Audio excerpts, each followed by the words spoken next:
प्रभाग क्रमांक 10 येथे आज शेवटचा दिवस आहे प्रचाराचा आणि ते प्रचारानिमित्त आपल्याला पाहायला मिळत आहे की अतिशय भव्य पदयात्रा या ठिकाणी निघालेली आहे। भारतीय जनता पार्टीवरती असलेला जनतेचा विश्वास निश्चितच ह्याच्यातून दिसून येतोय। आपल्या महाराष्ट्राचे लाडके मुख्यमंत्री सन्माननीय देवेंद्रजी फडणवीस साहेब यांनी मकर संक्रांतीनिमित्त आपल्या लाडक्या बहिणींना जे गिफ्ट दिलेलं आहे त्याचा प्रतिसाद मोठ्या प्रमाणात महिलांमधून उत्सुकता दिसून येत आहे। निश्चितच येणाऱ्या 15 तारखेला आम्ही भारतीय जनता पार्टीचे 4ही उमेदवार मोठ्या मताधिक्याने निवडून येऊ आणि जे वचनं आम्ही आमच्या प्रचाराच्या वेळेस जनतेला दिलेले आहेत ते वचनं पूर्ण निश्चितपणाने करू।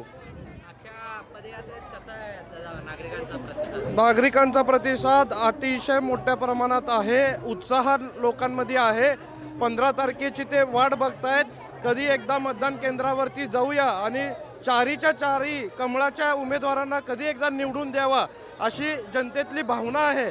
आणि निश्चितच आपल्याला माहिती आहे की परवा दिवशी आपले पालकमंत्री जयकुमार भाऊ गोरे यांची जी सभा झाली त्या सभेच्या नंतर अजून ह्या वातावरणात फरक पडलेला आहे।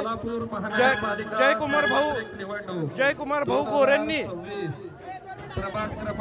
भाऊ गोरेंनी ज्या पद्धतीने लोकांना विश्वास दिलेला आहे की निधीची कमतरता आम्ही या भागात कधीच पडू देणार नाही, तो विश्वास निश्चितच जनतेत रुजला गेलेला आहे आणि जनतेचा पूर्ण पाठिंबा आपल्याला पाहायला मिळत आहे। मी नागरिकांना एवढीच नम्र आवाहन करू इच्छितो की आपण भारतीय जनता पार्टीच्या 4ही उमेदवारांना मोठ्या मताधिक्याने निवडून द्यावं आणि जे काही राहिलेली कामं आहेत ती पूर्ण करण्याचं वचन आम्ही निश्चित त्यांना प्रचाराच्या वेळेस केलेलं आहे आणि सगळीच कामं हे पूर्ण होतील एवढं आवर्जून सांगतो।